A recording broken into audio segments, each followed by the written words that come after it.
Warp speed. Don't Rainbow Reed mean. Fire! Rest in peace, Lance Reddick. Yeah, it sucks, dude. Like the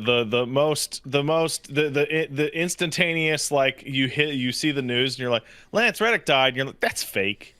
Dude's like 40. Yeah. That's bull. And then I scroll and it's like, oh no.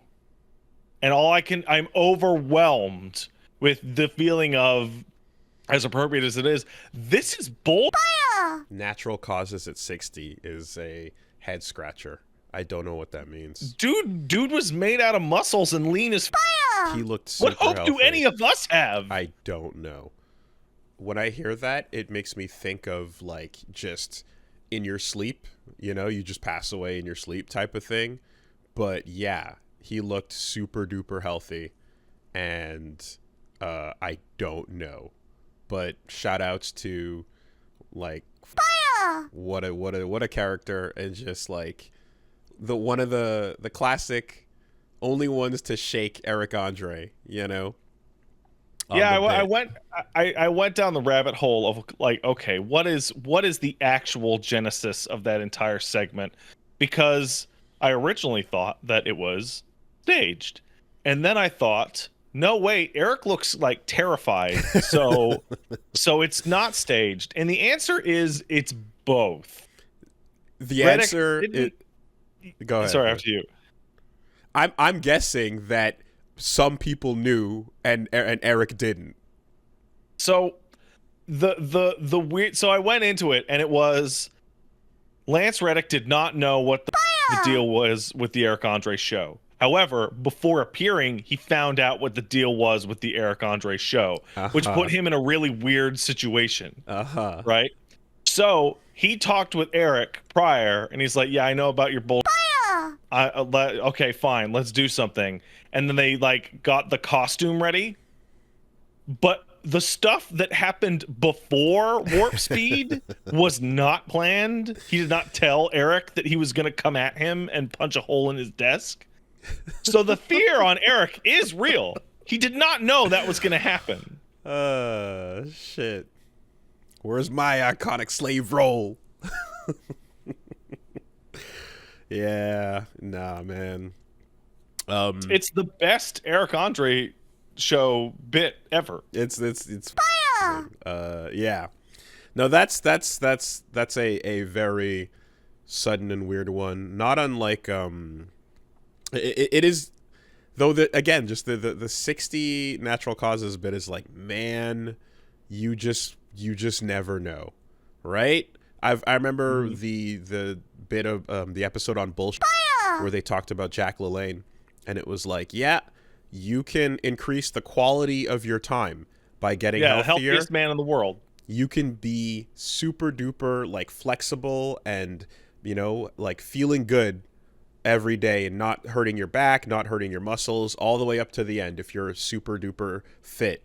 But the number is the number, and there's no stretching that number. You can reduce it with, you know, like smoking and things like that, actively drop it, but you can't really increase it until at least the next major science breakthrough. I think the real takeaway here is that it turns out Lance Reddick was also a big fan of Destiny and was playing it like pretty much immediately prior to his death. Is that why he jumped in? Okay.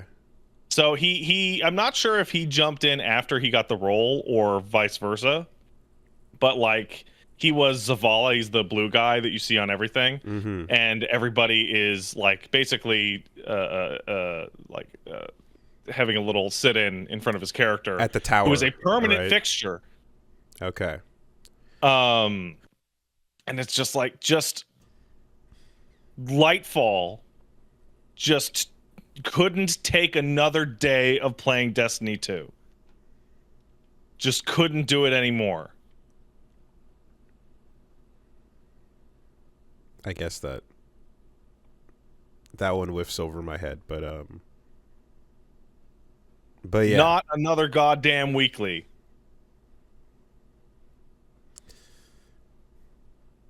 Oh, come on. Is that too soon? I don't get it. Anyway.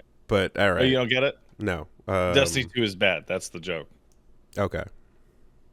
Yeah, no, I just the names dropped. I whiffed on there, but anyway, yeah, that's a bummer. That's a and it's like, I guess when I think of like with Chadwick, for example, it was like, oh, he made a decision to just like hold that silently and like not talk about it. He was ill for quite some time, wasn't he? He did, yes, and everyone around him knew. Same thing with like Norm Macdonald, for example. Like they kind of just held it close and only let their family and loved ones know.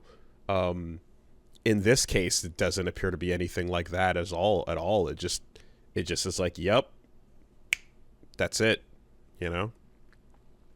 So, I've been. It reminds me of like when I was younger. I had a teacher that had a brain aneurysm and just like was in the hospital for multiple years, and then came out with like full retrograde amnesia.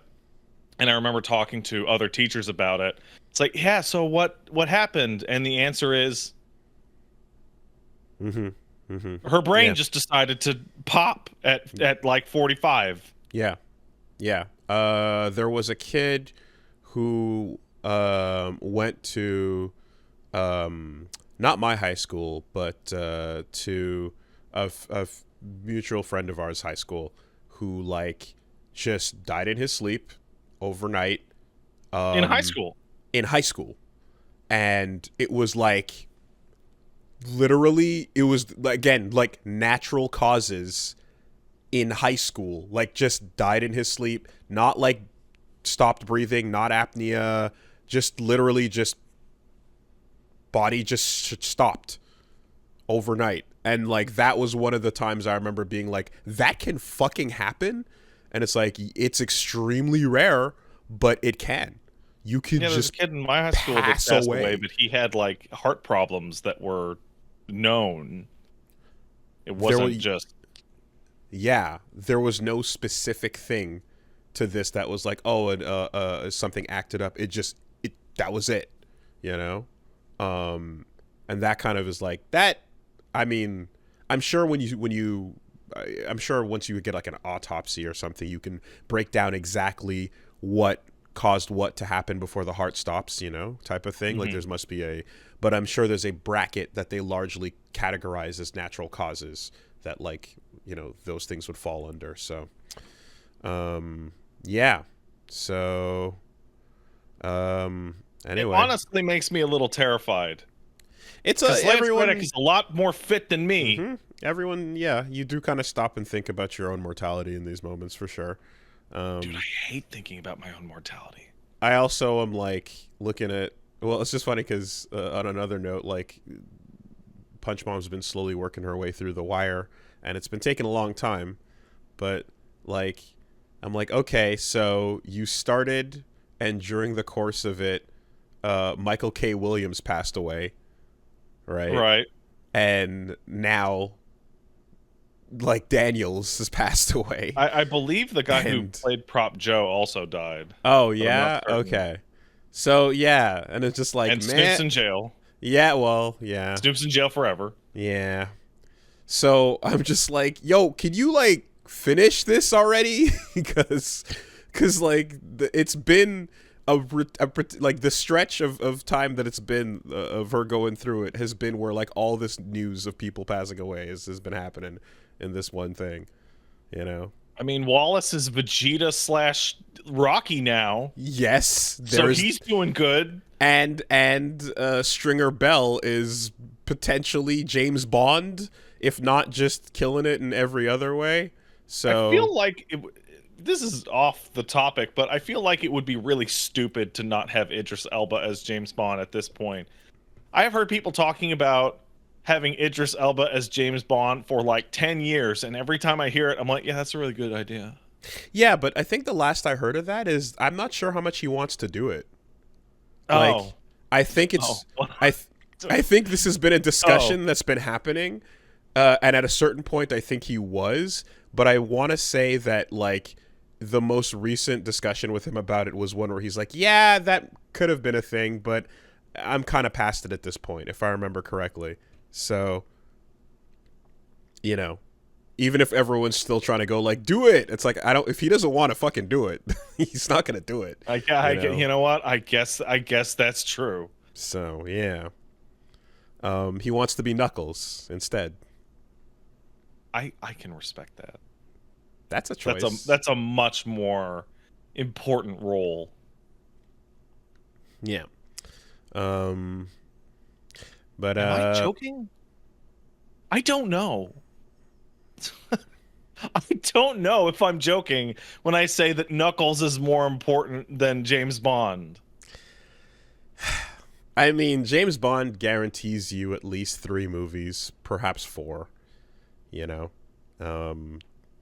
And yeah, I don't know, like, if the next one is going to be as cool as, like, Casino Royale's reboot to the whole thing was. I just got a violent bout of confusion when you said Casino Royale because I thought you were talking about Sonic again. Yeah, no.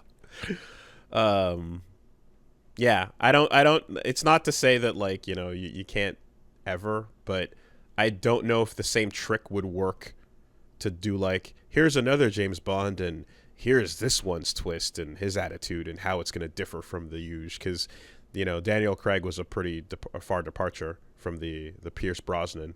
So I feel like what we're probably going to see for James Bond is we're going to see like an Ian Fleming style James Bond that is like completely opposite of all that other shit. Could be. It's interesting because I'm thinking about how, like, Doctor Who changed, you know, between their seasons and such, and that would happen much more frequently. So, like, they'd have a shorter period of time to, like, establish the attitude of the character. And in this case, yeah, I think it's been long enough that they could return to, like, the ultimate suit and tie up, you know, like, way classic. But I guess the question again would just be, like, can whoever they choose in the role, like, convey that energy in a way that doesn't suck? You know what they need to do? They need to bring back Sean Connery's skeleton. Is Sean Connery alive? I mean, no. Is he alive? No. I don't. Is the answer no? Yes? No? No. He is not. No. No. Okay, bring back his skeleton and have it just punching women as he's doing the James Bond thing. I'm pretty sure the last thing he did was punch the nearest woman and then say no to that role in Skyfall and then turn to dust. Yeah. I want to say that's exactly how it went down. Anyways, I saw also he Lance Reddick voiced a character in, what was the other thing? Was it? It was an. I gotta watch Fringe now because I don't know what the fuck Fringe is, but I know he was on it for a long time. And then he was in it. He's another animated show. Not Horizon Zero Dawn. It was. He was in Horizon Zero Dawn. Yeah, that's not what I'm thinking of though. Apparently, he stole the show in the Horizon sequel. And that, yeah, same thing I'm hearing for Resident Evil, of course. Yeah. Oh yeah, no, Gene was talking about that. Or like, hey man, this show is trash, but Lance Reddick is Lance Reddicking the fuck out of it. Castlevania. I didn't realize he was the dude. Yeah, I don't think I knew. I didn't realize that was him. Really? Oh man, he's like the best character in that whole season. That's yeah, the idea that he's like carrying a bunch of these roles that you're going through is like, yeah, that makes perfect sense, man. Like, dude's iconic. Quantum Break, yeah? Huh. Yeah, he was Quantum Break, yeah. Okay. I don't know what he was because I didn't play much Quantum Break. Okay.